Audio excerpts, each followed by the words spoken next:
In this video I'm going to show you how I made a cute little St. Patrick's Day house. So this is the kit called Sweet Chips chipboard little folding house, and it's by Crafty Secrets.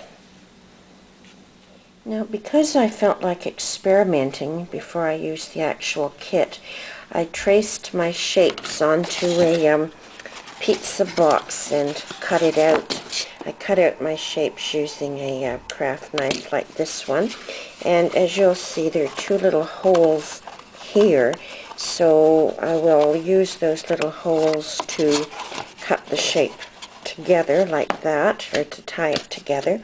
And then the roof is a little shape like this, so when the project is assembled it will fit over like that.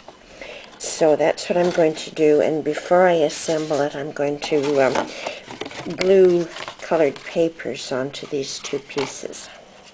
So I've now glued paper on the little house, and I have put some green ribbon through the holes.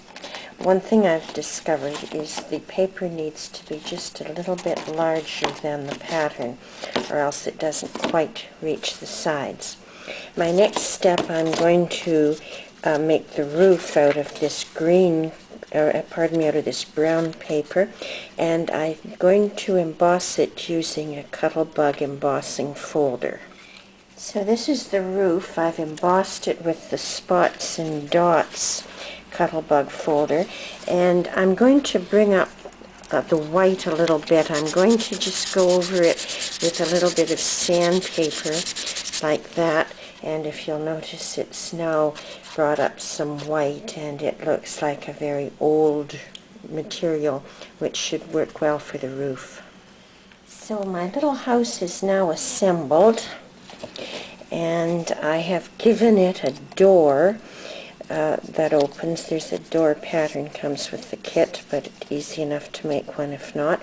I've put a little sticker in here and a rhinestone doorknob, and I have kind of 3D'd it with dimensional dots.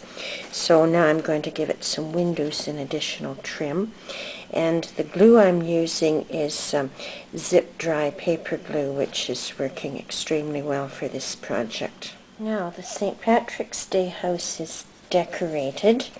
I have given it a door here which opens. The door is 3D, and there's a leprechaun stamp, and up here a window and some shamrocks and a little gold pot, and over on this side a little porchy thing that opens out, and on the back another door with some green beads and a window and some shamrocks. So that's the house. However, I found this piece of cardboard that just seems to be the right size, so I've decided that my little house needs a yard, so I'm going to make it a yard. So here's my St. Patrick's Day house set on its little yard. I've used a sidewalk made of the same embossed paper, and the grass I used torn cardstock. I think if I did it again I would also crumple the cardstock, but I forgot to do that this time. And we have some sprinkles of green stars which are attached with Mod Podge, and some stones along the walkway. So there's the house, and I've also put a layer of ribbon around the bottom. So that's the St. Patrick's Day house. If you've enjoyed this video, I invite you to visit my blog at scrappingbydesign.com. You'll find a great many other crafting videos there.